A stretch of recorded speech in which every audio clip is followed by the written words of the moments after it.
Welcome to political point. నా పేరు Kopalle Phanikumar, Telangana federal నుంచి. తెలంగాణలో తొందరలోనే 2 పోరాటాలు మొదలవబోతున్నాయి. తెలంగాణకు సంబంధించి ఏ విషయమైనా సరే చైతన్యవంతమైన ప్రజల మధ్య పోరాటం అంటే మామూలుగా ఉండదు. అది ఇందుకే ఆ 2 పోరాటాలు ఏమిటంటే, ఒకటి బీఆర్ఎస్ ఆధ్వర్యంలో మొదలవుతుంది, రెండోది బీజేపీ ఆధ్వర్యంలో మొదలవబోతోంది. ఇంతకీ అసలు విషయం ఏమిటంటే, గోదావరి జలాలను పోలవరం కావేరీ లింక్ కెనాల్కు తరలిచ్చేటట్లుగా ఉంటే తాము పెద్ద ఎత్తున ఉద్యమం చేస్తామని, ప్రజలందరినీ సమీకరించి రేవంత్ రెడ్డి ప్రభుత్వానికి వ్యతిరేకంగా ఉద్యమాలు చేస్తామని బీఆర్ఎస్ కీలక నేత తన్నీరు హరీష్ రావు ప్రభుత్వానికి ఒక వార్నింగ్ ఇచ్చారు. ఎందుకు? ఆంధ్రప్రదేశ్లో ముఖ్యమంత్రి చంద్రబాబు నాయుడు కళ్ళల్లో ఆనందం చూడడం కోసమనే తెలంగాణ ముఖ్యమంత్రి రేవంత్ రెడ్డి పరిపాలన చేస్తున్నారట. చంద్రబాబు నాయుడు ఏమంటే దానికి రేవంత్ రెడ్డి సహకరిస్తున్నాడు, తెలంగాణ ప్రయోజనాలను పణంగా పెట్టి జలాల్ వివాదాలను కూడా ఏపీకి అనుకూలంగా మలుస్తున్నాడు అనేది హరీష్ రావు వాదన. గోదావరి జలాల్లో తెలంగాణ వాటా 968 టీఎంసీలు ఉన్నాయి.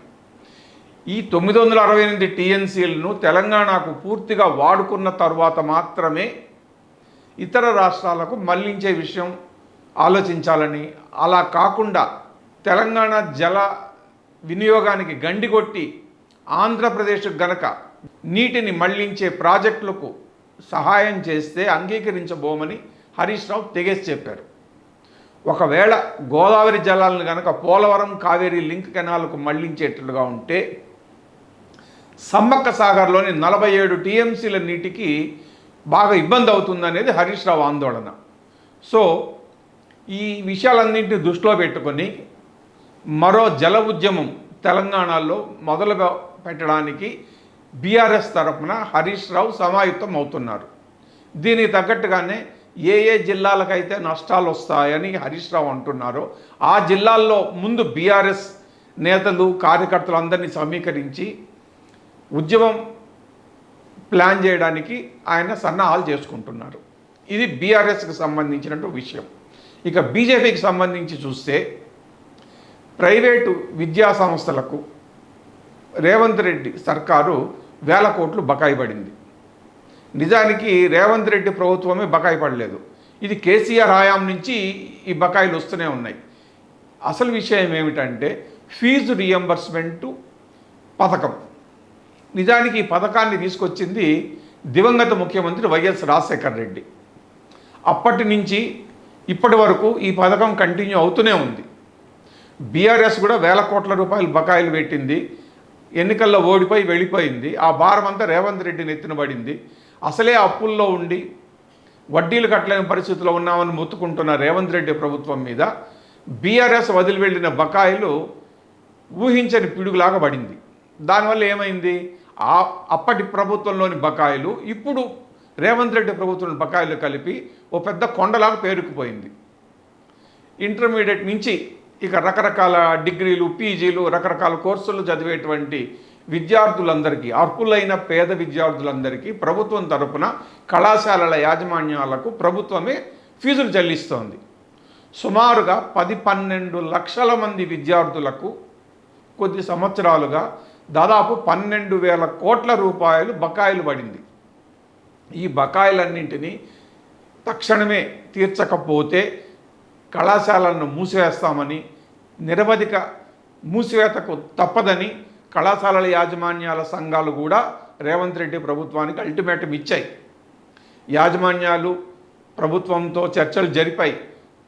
విడతల వారీగా నిధులు విడుదల చేస్తామని కూడా రేవంత్ రెడ్డి ప్రభుత్వం హామీ ఇచ్చింది. అయితే హామీగా మిగిలిపోవడంతో బకాయిలు అలానే ఉండిపోయినాయి.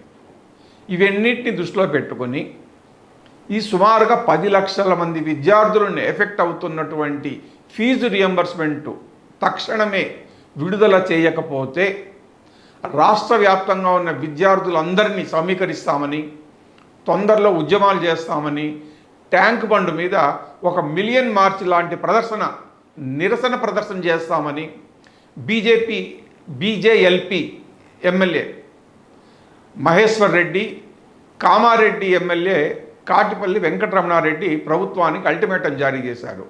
దీనికి సంబంధించి రాష్ట్రం మొత్తం విద్యార్థుల సంఘాలతో బీజేపీ అనుబంధ సంఘమైనటువంటి ఏబీవీపీ నాయకులు, బీజేపీ ఎమ్మెల్యేలు, బీజేపీ రాష్ట్ర అధ్యక్షుడు నారపరాజు రామచంద్రరావు కూడా ఇప్పటికే ఒక సమావేశం జరిపారు.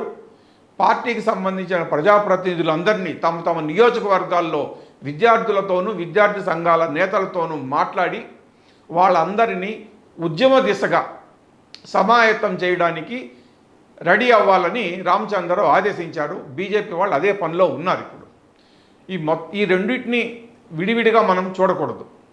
ఒకటి బీఆర్ఎస్ ఇచ్చినటువంటి పిలుపు, ఇంకోటేమో బీజేపీ ఇచ్చినటువంటి నినాదం. తొందరలోనే బీఆర్ఎస్ బీజేపీల ఆధ్వర్యంలో వేర్వేరు కారణాలు అయినప్పటికీ కూడా తెలంగాణలో తొందరలోనే మరో పోరుబాట లేకపోతే ఉద్యమాలు మొదలయ్యే అవకాశాలు స్పష్టంగా కనబడుతున్నాయి.